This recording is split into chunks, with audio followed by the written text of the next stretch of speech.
8,16,000 কোটি টাকা। সংখ্যাটা সাধারণ মানুষের কল্পনার বাইরে। এই মুহূর্তে পশ্চিমবঙ্গের মাথায় চেপে রয়েছে ঠিক এত বড় এক ঋণের পাহাড়। প্রতি মুহূর্তে এই ঋণের বোঝা বাংলার অর্থনীতিকে যেন পেছনের দিকে টেনে ধরছে। কিন্তু প্রশ্ন হলো, এই অতল গহ্বর থেকে কিভাবে ঘুরে দাঁড়াবে আমাদের রাজ্য? সম্প্রতি পেশ হওয়া বাজেটে নতুন অর্থমন্ত্রী স্বপন দাশগুপ্ত এমন এক মাস্টার প্ল্যান বা রোডম্যাপের কথা জানিয়েছেন, যা আগামী দিনে বাংলার ভাগ্য পুরোপুরি বদলে দিতে পারে। ইতিহাস এবং রাজনৈতিক অর্থনীতিকে কাজে লাগিয়ে কিভাবে বাংলায় আবার ফিরবে হারিয়ে যাওয়া শিল্প? কেন্দ্র ও রাজ্যের নতুন রসায়ন ঠিক কী? অর্থমন্ত্রী দেওয়া তথ্য অনুযায়ী বিগত বছরগুলোর পুঞ্জীভূত ঋণের ফলেই আজ রাজ্যের ঋণের বোঝা প্রায় 8,16,000 কোটি টাকা এসে ঠেকেছে। এই বিশাল অঙ্কের ঋণের কারণে রাজ্যের আয়ের একটা বড় অংশ চলে যায় শুধু সুদের টাকা মেটাতেই।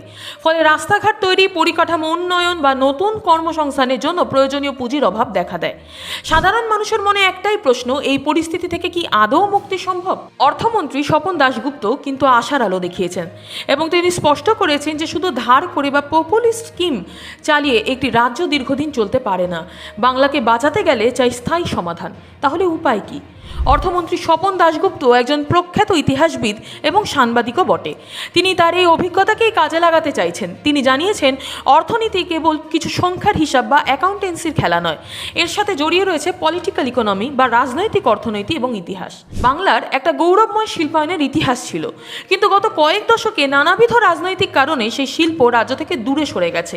নতুন অর্থমন্ত্রীর লক্ষ্য হলো সেই ইতিহাসের ভুলগুলো থেকে শিক্ষা নিয়ে একটি নতুন অর্থনৈতিক দিশা তৈরি করা। তিনি এমন এক পলিসি বা নীতি তৈরি করতে চলেছেন যা আমলাতান্ত্রিক জটিলতা কমিয়ে শিল্পপতিদের বাংলায় বিনিয়োগ করতে আকর্ষিত করবে। এই রোডম্যাপের সবথেকে গুরুত্বপূর্ণ এবং টার্নিং পয়েন্ট হলো কেন্দ্র রাজ্য সমন্বয়। বিগত দিনে কেন্দ্রের সাথে রাজ্যের নানামুখী সংঘাতের কারণে বহু কেন্দ্রীয় প্রকল্প বাংলায় থমকে ছিল বা বাস্তবায়িত হয়নি, কিন্তু এবার পরিস্থিতি বদলাচ্ছে।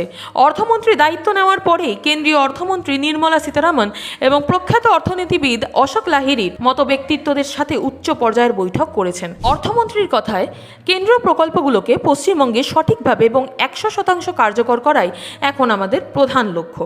কেন্দ্র ও রাজ্য যদি একসঙ্গে কাজ করে তবেই দিল্লি থেকে গ্র্যান্ট এবং ফান্ডের যোগান মসৃণ হবে।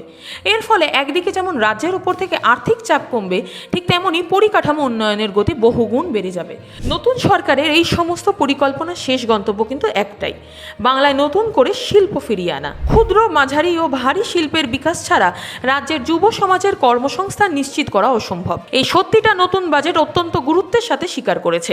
কেন্দ্রীয় প্রকল্পগুলোর সঠিক ব্যবহারের মাধ্যমে যখন রাজ্যে বিশ্বমানের এক্সপ্রেসওয়ে, লজিস্টিক হাব এবং পাওয়ার সাপ্লাই নিশ্চিত করা যাবে, তখন টাটা, আম্বানি বা আদানিদের মতো বড় কর্পোরেট হাউসগুলো বাংলায় বিনিয়োগ করতে দ্বিধাবোধ করবে না। শিল্প ফিরলে ট্যাক্স রেভিনিউ বাড়বে, আর তাতেই আস্তে আস্তে হালকা হবে এই 8 লক্ষ কোটি ঋণের বোঝা। 8,16,000 কোটি টাকা ঋণের বোঝা মাথায় নিয়ে কেন্দ্র রাজ্য সমন্বয়ের মাধ্যমে বাংলায় শিল্প ফিরিয়ে আনার এই যে উদ্যোগ, একে আপনারা কতটা বাস্তবসম্মত মনে করছেন? নতুন অর্থমন্ত্রীর এই পলিটিক্যাল ইকোনমির দাওয়াই কি পারবে বাংলার হারিয়ে যাওয়া গৌরবকে ফিরিয়ে আনতে? আপনাদের কি রায় কমেন্ট সেকশনে অবশ্যই লিখে জানান। ভিডিওটি ইনফরমেটিভ মনে হলে লাইক, শেয়ার করতে ভুলবেন না। দেখা হচ্ছে খুব তাড়াতাড়ি।